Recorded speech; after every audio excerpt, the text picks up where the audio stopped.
I'm Marla Miller. Welcome to marlamiller.com and Quick Query Critique. This is our 41st Quick Query Critique, I think, or 42nd. I think it's 41st.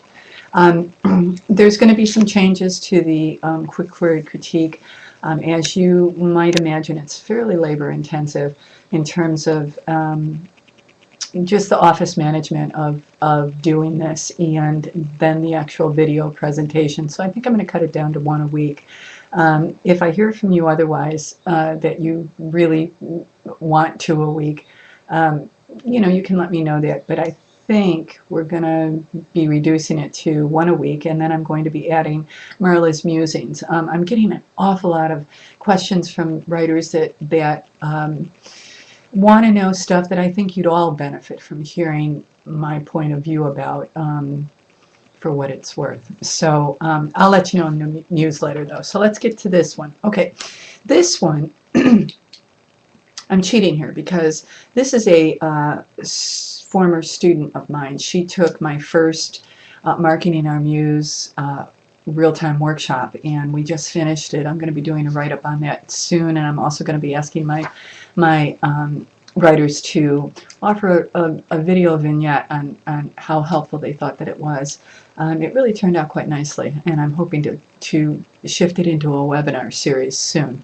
But so she worked on her memoir and worked on the query letter, and once I got to really understand what this memoir was about, and of course I did over the course of our 3 months of meeting, maybe it was 2 months every other week, I was able to help her more with what it was that she was trying to pitch in this query letter. And so let's see if she has sold us, if we're hooked.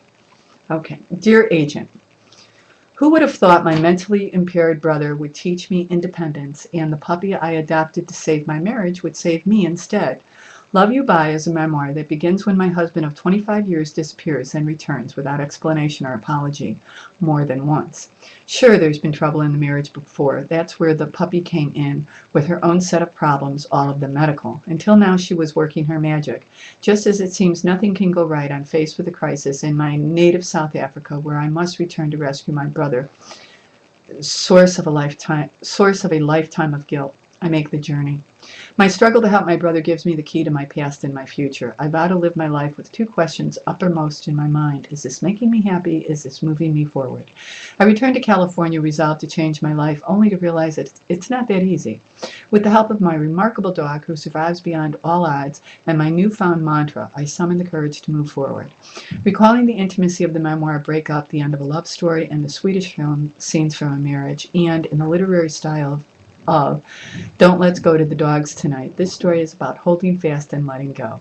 I'm a fourth-generation white African who finally made it to America, country of my dreams, where I now write about the wild old days of my childhood, as well as the wild new days of my chosen life. I've taken several writers' workshops nationally, including one at the University of Iowa and a number of memoir workshops. An excerpt from Love You Bye appeared in the anthology, blank, she names it, in 2010.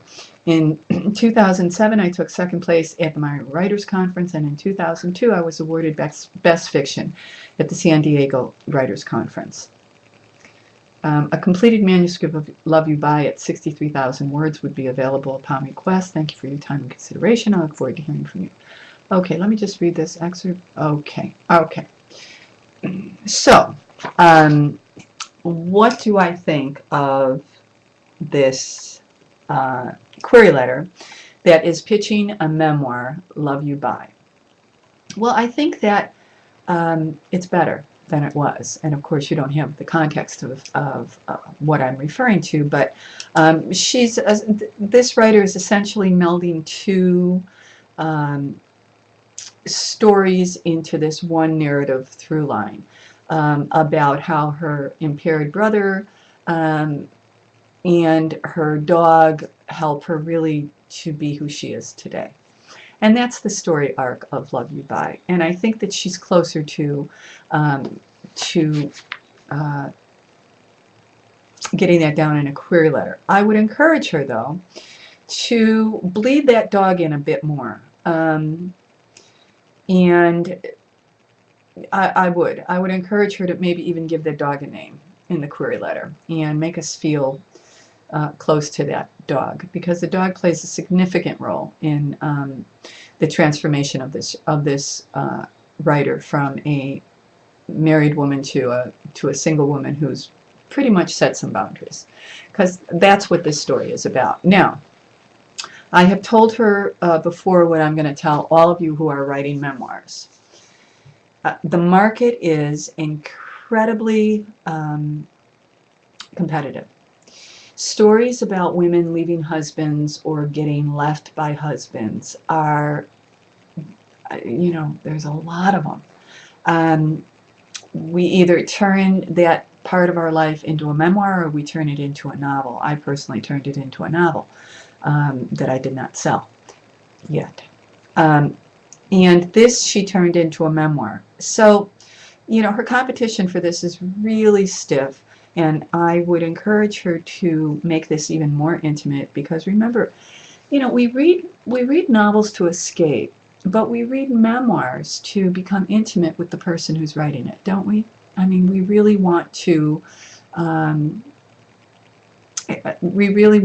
our empathy all throughout reading this memoir account. I can think of the book about Maury and his last days. I can think about the dog. I'm just blanking on names right now.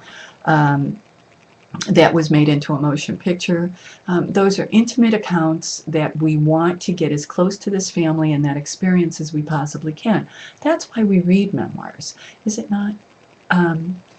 Not necessarily to escape. We also might read them to get inspiration.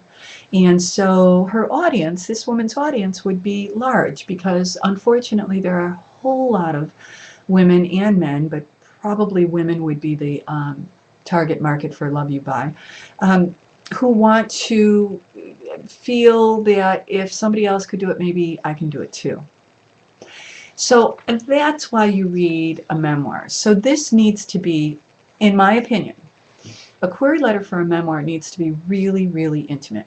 And this isn't there yet, but it's getting there. I like the way she opens it with how two